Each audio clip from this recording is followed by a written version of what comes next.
मुंबई उत्तर पश्चिम मतदारसंघ हा सुरुवातीपासूनच चर्चेचा विषय ठरला होता.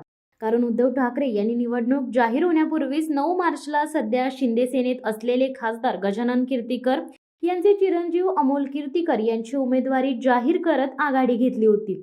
यानंतर शिंदे सेनेने अगदी अलीकडेच उद्धव ठाकरे गटातून बाहेर पडलेले आमदार रवींद्र वायकर यांच्या गळ्यात उमेदवारीची माळ टाकली. गजानन कीर्तीकर हे 2014 पासून सलग 2 वेळा खासदार आहेत. शिवसेना दुभंगल्यानंतर ते शिंदे गटात गेले. त्यांचे पुत्र मात्र उद्धव ठाकरे यांच्या सोबत राहिले.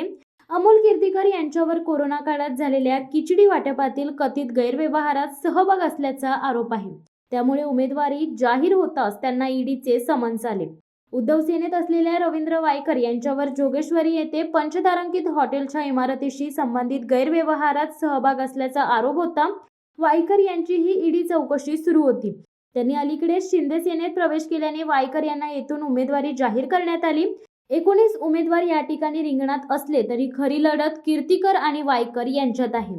गजानन कीर्तीकर यांनी मुलाविरोधात प्रचार करत राजकीय कर्तव्य पार पाडले.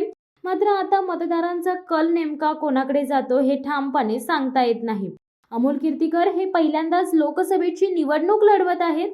2014 साली कांदिवली पूर्व विधानसभा मतदारसंघातून विधानसभेची निवडणूक लढवली होती. प्रचारासाठी 2 महिन्यांचा कालावधी मिळाला. त्यांनी मतदारसंघ पूर्ण पिंजून काढला आहे.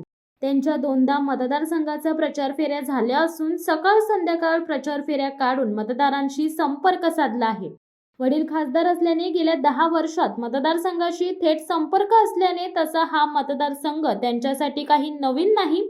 प्रचारात जरी वेळ कमी मिळाला असला तरी त्यांनी सकाळ संध्याकाळ प्रचार फेऱ्या बैठका घेत त्यांचा प्रचार जोमाने सुरू केला आहे. शिवसत्ता टाइम्स न्यूज ब्युरो, मुंबई. दे धडक बेधडक वृत्त देणाऱ्या आपल्या शिवसत्ता टाइम्स न्यूज चॅनलला लाल बटन दाबून सबस्क्राईब करा आणि बेल आयकॉनला क्लिक करायला विसरू नका.